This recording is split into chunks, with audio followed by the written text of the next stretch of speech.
võim ühes või teises organisatsioonis ja just nimelt siis organisatsioonis, kus on kas siis valdavalt Balti kultuur, valdavalt ütleme siis Skandinaavia kultuur, meil on päris mitu Skandinaavia panka, kus on see siis suhteliselt levinud ja mul on olnud õnne ka töötada sellises kontsernis, kus siis valdav nii-öelda selline juhtimisstiil ja ka nii-öelda siis selline mõjuvõim läbi juhtimise toimus siis nii-öelda saksa ärikultuuri mõttes või läbi saksa ärikultuuri, et need, kes sellega natuke tuttavad on, et oskavad seda hinnata või sellega samastuda. Teised nii-öelda nagu sellised võimu aspektid, mis võib-olla jällegi nagu tänasel päeval näivad natukene, ütleme, naljakad, aga mul on olnud ka ühel juhatuse koosolekul, mis samamoodi toimus Saksamaal, mis tegelikult saadeti laiali, sellepärast, et üks inimene, kes ilmus koosolekul, oli ilma lipsuta. See oli Poola kolleeg.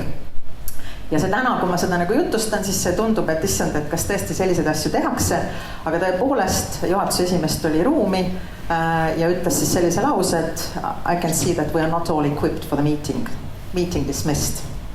Ja me kõik sõitsime 2 päevaks nii-öelda nagu oma kodudesse tagasi, et 3. päeval siis uuesti koosolekule tulla. Jällegi, et ühtepidi nagu justkui, eks ju, tundub, et nagu rõhutatakse mingisugust ärikultuuri, et me peaksime olema nii-öelda nagu kõik valmis, mis iganes moel. Teistpidi minu jaoks ka natukene võimu näitamine, et ütleme, et on mingisuguseid, eks ju, hetki, kus meie võib-olla eestlastena nagu mõtleksime pragmaatilisemalt ja hindaksime, et mis on see kulu, ajaline, rahaline, kui me nüüd kõik hakkame nii-öelda nagu tagasi edasi sõitma. Aga jällegi, et ärikultuurist ettevõtte nii-öelda nagu siis sellist tuuma üleval hoidmiseks oli see juht täiesti veendunud, et kui ma seda ei tee, siis nad tegelikult saavad aru minust valesti või asjad hakkavad nii-öelda nagu lippama, loppama. Aga loomulikult, ütleme, see on nagu ärikultuur, kus juhatuse koosoleku laua taga ei ole mitte ühtegi mobiiltelefoni, mitte ühtegi arvutit, on välja trükitud vähemalt 70 slaidilised programmid värviliselt, kaustade vahel ja kõik inimesed loevad ja teevad märkmeid paberitele. Jällegi, meile võib see tunduda, et tohutu raiskamine, tohutu nii-öelda mõttetus, aga selles ettevõttes see nii-öelda nagu tegelikult jällegi näitab ühtepidi võib-olla kultuuri momenti ja teistpidi nii-öelda nagu ka ütleme sellist mingil määral nii-öelda nagu ka võimu, nii kuidas mina seda nii-öelda nagu tõlgendada oskasin või sööndasin. Et selles suhtes jah, et on täitsa nii-öelda nagu mõttekohad tulevikus. Siis seal, kus tegelikult kõik inimesed on praktiliselt partnerid, sa võid minna pärast koosolekut oma ülemuse juurde, lüüa jalaga uks lahti ja öelda, et kuule, et see, mis sa praegu koosolekul ütlesid, on täielik jama ja see on justkui okei. Eks ju, saksa ärikultuuris seda mitte kunagi ei juhtuks, inimesed laseks ennast ennem maha või hüppaks kuskilt alla, aga oma ülemust kunagi ei kritiseerita, selle kohta on isegi fantastiline väljend higher paid intelligence, mis ma ka õppisin ära, et see ei tähenda seda, et ülemus on sinust parem või targem, vaid lihtsalt tal on rohkem infot. Ja kuna tal on rohkem infot, siis tõenäoliselt tema nii-öelda nagu ütleme siis otsuste kvaliteet või see, kuidas tema asju nii-öelda nagu toimetab ja teeb, on natukene parem kui sinul. Et jällegi, et mitte nagu see ei degradeeri ühte või teist, aga sa pead lihtsalt selliseid asju teadma. Baltikumi organisatsioonides jah, et töötades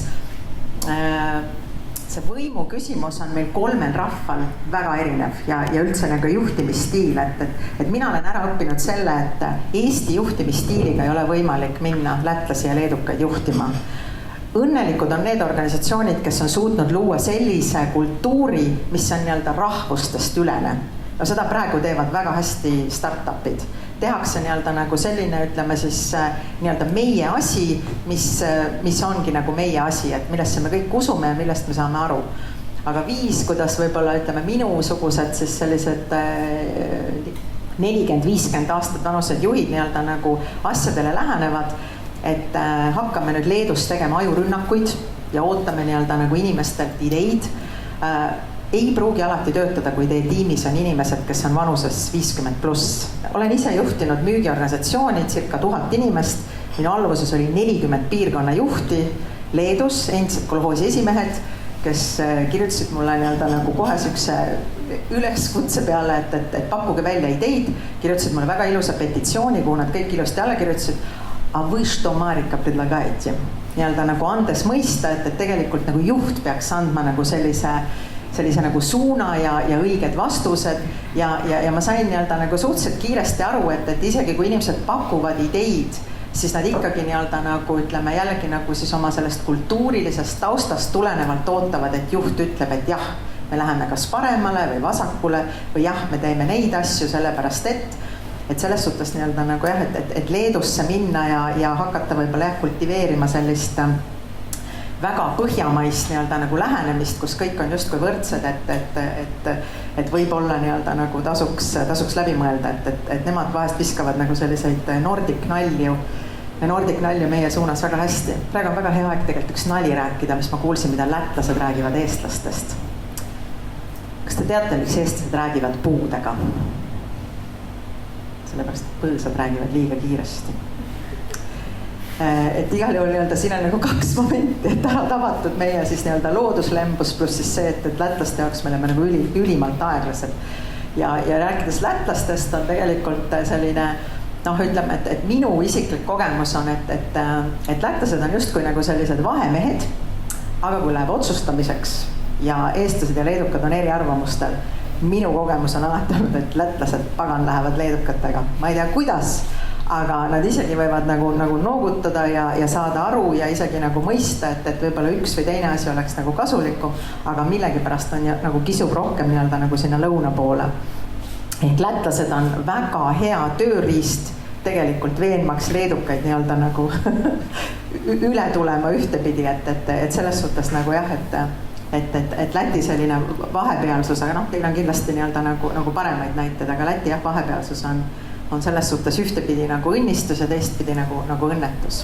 Ja mida noorem on inimene, mulle tundub, seda rohkem tegelikult me kuidagi juhime läbi selle võimu, et mina olen juht ja mina ütlen. Ja mida vanem on inimene, mulle tundub, siis seda rohkem me võib-olla siis oskame ja õpime kas siis teadlikult või läbi valusate õppetundide, mina igal juhul nii-öelda nagu teisel versioonil, et sa ikkagi nagu saad nii-öelda nagu vastu nagu näppe ja need vastu näppe saamised tegelikult teevad sind heas mõttes alandlikuks ja sa nii-öelda nagu oskad kuidagi seda nii-öelda nagu maailma võib-olla teistmoodi tõlgendada. Üks koolitaja Eestist ütles ka jube hästi, et kui te oskate juba teismelistega rääkida ilma röökimata, siis te olete valmis juht. Hea on samastuda selle võimuga, mis sul on, sest kui sa sellega ei samastu ja võtta ta omaks, siis sa ei kasuta oma potentsiaali ei enda ega olukorra jaoks, kus sa parajasti viibid. Ega see võib soodustada ka konflikte. Võim on inimese võime muuta teise inimese seisundid või meeleolud. Muuta teise inimese seisundid või meeleolud. Teie mõju võib olla tegelikult tugevam, kui te arvate. Ja on hea teada, millal tuleb ennast tagasi kuidagi hoida ja millal vastupidi tuleb ikkagi sinna selle võimu sisse astuda ja kasutada ta nii enda kui ka nii teiste inimeste kui ka olukorra heaks. Nii, nüüd räägime sellest, et miks võim pähe lööb. Kellel see oht juhtub? Kellel on see oht ja kellega see võib juhtuda? Nagu ma ütlesin, et 2 varianti selleks, et võimu kuritarvitada, on siis tegemata jätmine ja vähene kasutamine ja mitte piisavalt mõjuv olek. Ma nagu ei astu oma rolli 2 jalaga sisse. See on tihti seotud, tihti tingitud sisemisest ebakindlusest ja ka hirmust võimu kuritarvitada. Ma hoian ennast tagasi. Ja teine viis on siis võimu kuritarvitamine ehk võimutsemine, et millega me oleme võib-olla rohkem, millest me võib-olla rohkem oleme teadlikud, et see on selline võib-olla vajadus oma võimupositsiooni kindlustada ja kuidagi nagu siis võimendada seda. Olete kuulnud, et võim kipub inimest rikkuma ja täielik võim rikub täielikult. Ja? see on nii, see on kindlasti nii, kuigi see ei ole vältimatu ja kõik inimesed, kes on võimu juures, ei käitu ei käitu nii halvasti, et nad on ja valesti. Ja mis siis on, et miks siis ühega juhtub see ja teisega ei juhtu? Millest see sõltub?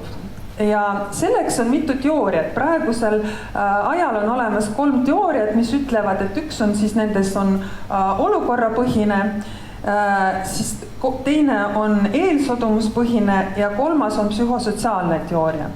Ja olukorrapõhine teooria ütleb, et olukord loob ise võimu kuritarvitamise tingimused. Järgmine teooria on eelsodumuspõhine teooria.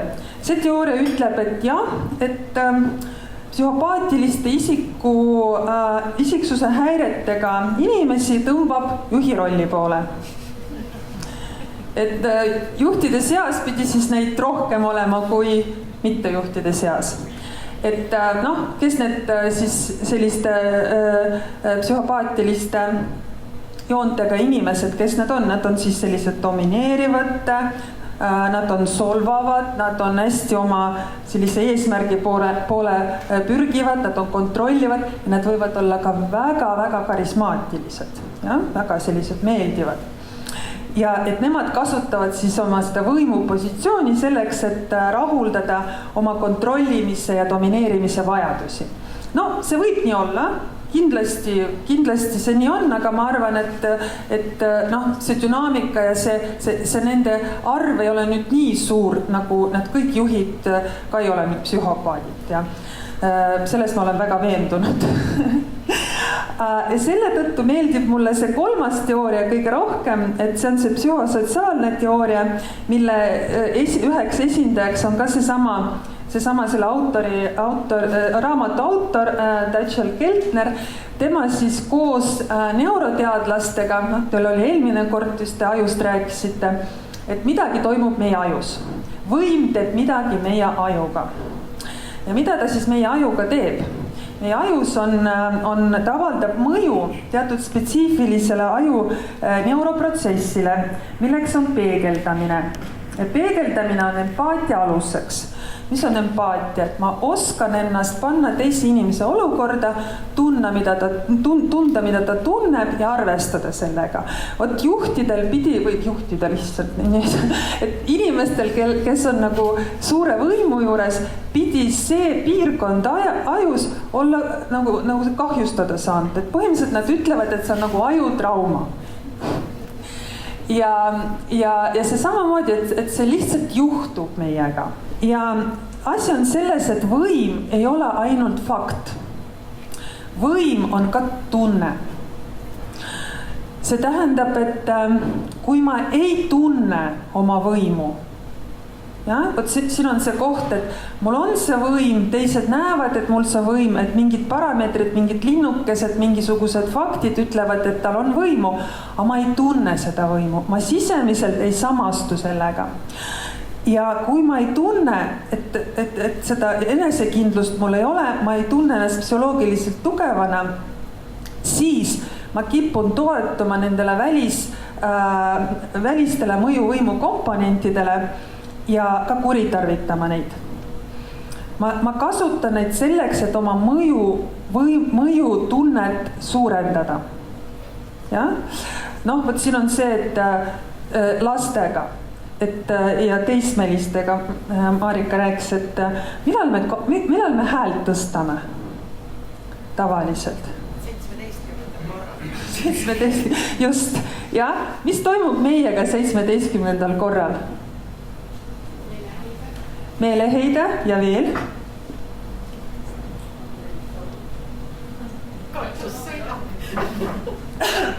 Abitus. On ju? Hirm ja abitus. Et kui me oleme abitud, siis me hakkame kasutama neid väliseid komponente selleks, et ennast õigustada ja maksma panna. Ja hääl on üks võimalus, muidugi hääl ei ole, ta hirmutab muidugi, aga see on eelkõige ikkagi abitusest. Ja abitu inimene, see on huvitav, et mõnikord inimene, kes on näeb väga hirmutavalt välja, tegelikult sees tunneb ennast väga ebakindlana, sest ma pean siis võimendama, jah, kuna minu sisemine tunne ütleb mulle, et asi on tegelikult ohtlik, et ma pean siis kuidagi võimendama ja ennast maksma panna. Ja et võimegi siis öelda, et võimu väärtarvitamise peamine ajend on nõrkustunne. Pluss teadlikkuse puudumine sellest ja koolituse puudumine sellest dünaamikas, mis võib juhtuda. Ja? Et kui ma olen natuke rohkem teadlik, võib-olla ma oskan siis natuke rohkem tähele panna, millal mul hakkab katus sõitma. Aga kui ma ei tea, siis ma ei oska ka jälgida, aga võt see nõrkustunne on selline asi, mida on vaja tegelikult endale tunnistada ja ka sellega tööd teha. Et ühesõnaga, kui ma tunnen ennast nõrgana, siis ma ei astu oma võimu sisse kahe jalaga, ei astu oma rolli. Ma ei samastu sellega, mida teised näevad. Ja ma hoian ennast tagasi, ma ei eksperdina, ei juhina, ei tegele piisavalt hästi, eriti ebameeldivate asjadega. Ja kui ma, see on see võimu ebapiisav kasutamine ja teine on siis see võimutsemine, ma ei tunne ennast piisavalt tugevana, ma pean kasutama eriti palju seda laskemoona selleks, et kuidagi ennast võimendada ja tegelikult ma sel hetkel ka ei tea ja ei teadvusta endale, kuidas ma mõjun. Et ärge oodake, millal keegi ütleb, et te olete ülbe, see on ka tagasiside muidugi, aga kui te küsite, siis te võite seda kuidagi juhtida paremini ja mida konkreetselt küsida. Ja juhi puhul, et siin on see teine raamat, ta tuli välja nii eesti keeles kui ka inglise keeles, see on minu õpetaja raamat, seda sama õpetaja raamat, kes õpetas mulle, kuidas nüüd siis oma sisemist võimu kasvatada. Et tema siis töötas välja juhi jaoks sellised 7 käitumisliiki, millele siis tuleks aeg-ajalt tagasisidet saada. Ja need 7 käitumisliiki näitavad, kuidas juht oma rolliga ja sellega kaasneva mõjuvõimega toime tuleb. Kui lihtne on juhile läheneda, kui avatud ta on tagasisidele, kui lugupidav ja taktitundeline on juht, kui julgustav ja motiveeriv on ta, kas juht julgeb konfliktiga tegeleda, kas ta tuleb toime raskete vestlustega, kui võrdselt ta kohtleb alluvaid või on kellelgi eriõigused, kui diskreetne ta on, kas teda võib usaldada, ja kui palju juht kasutab võimu erahuvideks või privileegide saamiseks. Võt siin on see koht, et juhil tuleb arendada seda emotsionaalset intelligentsust. Ärge tehke ta väiksemaks, sest teised niikuinii teavad, et see teil on. Ja parim, mida te saate teha, võtta omaks, tunda sellest uhkust, sest tihti see kõrge staatus on ka ära teenitud ja lihtsalt teada, kuidas see teistele mõjub ja osata seda nii enda kui ka olukorra heaks ja teiste inimeste heaks sõltuvalt olukorras hästi kasutada. Järgmine asi, võtke omaks oma madalat staatust. Sest kui te ei võtta omaks oma madalat staatust, kui te ei taha, et keegi näeb, et teil midagi ei ole, siis te kulutate hästi palju energiat sellele varjamisele. Ja selle varjamiseks te võite kasutada ka märkamatult ka oma võimu, need välised komponendid, need teie kõrgema staatusega kaasnevad asjad ja et lihtsalt pääseda sellest, et kuidagi, et ei paistaks nõrgana välja. see ei tähenda, et oma nõrgad kohad ei tuleks arendada, aga teekond võib olla pikk, et kuidas te olete siis sellel teekonnal, millal teil ei ole veel nii tugev. Võt kiitus on meie ajule väga hea, väga meeldiv. Ainuke asi, et me harjume sellega, tahame kogu aeg uut doosi. Et võib-olla eelmine kord räägiti teil sellest, et kui me teeme asju selleks, et teistele meeldida, see on muidugi tore, aga see ei tohi olla ainuke põhjus või eesmärk, et ärge siis sattuge sellesse sõltuvusse. Küsige pidevalt tagasisidet selle kohta, kuidas te mõjute, selleks, et siis vähendada seda lõhet kavatsuse ja reaalsuse mõju vahel, et inglise keeles on see intent, impact, gap, ja? Et seda vahet siis kuidagi võimalikult vähemaks teha.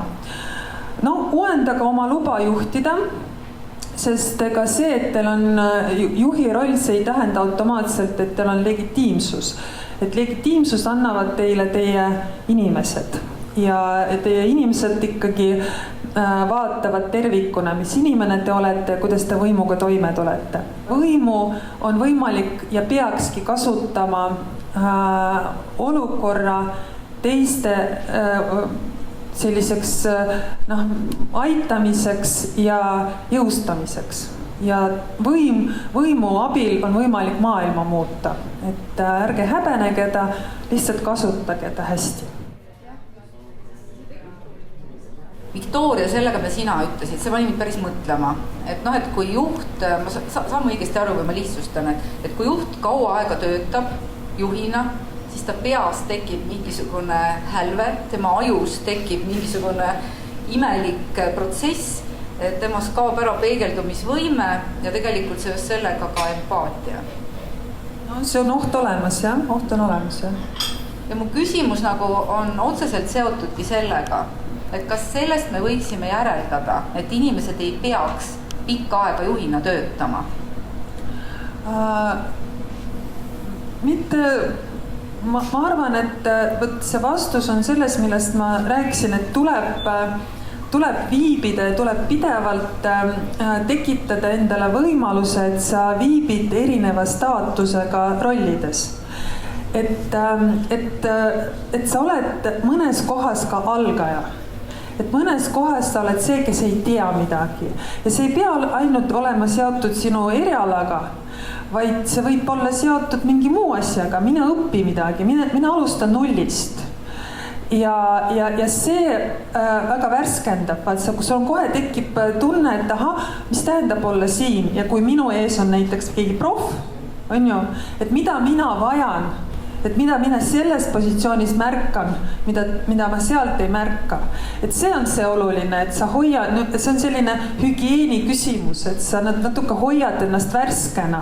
Ja ka võib-olla ka oma eriala kohta, et mine õpi midagi uut. Saksamaal ilma juhtideta kultuuri me kohe võiksime püüda sinna eksportida. Aga kas sina usud, et tegelikult ilma juhtideta organisatsioon saaks üldse toimida? No ma ütlen ausalt, et mul isiklikult sellist kogemust ei ole, kuigi ma saan aru et kuhu suunas see maailm liigub ja kui vaadata seda uut generatsiooni, kes kõik tegelikult peavad ennast partneriteks ja võrdseteks, et seal ei ole, et sina oled minust parem sellepärast, et sul on võib-olla rohkem kogemust või aastaid turjal, vaid tegelikult me mõlemad oleme siis võrdväärsed ühte või teistpidi. Aga millegipärast me ikkagi jälle lähen tagasi oma sinna rühmanõukogu esimehe kogemusse, et ikka keegi peab korruse korrapidaja olema. Et kas või selles mõttes, et ühtepidi jah, mõeldakse, et võib-olla juhi roll on anda korraldusi või võib-olla vaadatakse seda sellise autoritaarse siis sellise suuna läbi, aga tegelikult juhi roll on ju ka luua keskkond, eks ju. Juhi roll on valida õiged inimesed, juhi roll on eest vedada, motiveerida, tegelikult saavutada seda tulemust läbi siis nende inimeste oskuste, kompetentside arendamise, et tihtipeale me jääme vist kinni, et juht on justkui nii-öelda nagu kõike teada ja lihtsalt annab korraldusi, kontrollib, eks ju, käseb, poob, laseb. Et ma millegipärast arvan, et ikkagi praegu vaadates ka kogu maailma, et siin oli psühhopaatidest ja juhtidest rääkides, et ikkagi inimesed vajavad liidreid, et võt see juht ja liider ja selline eestvedaja, ma millegipärast arvan, et päris ilma ei saa.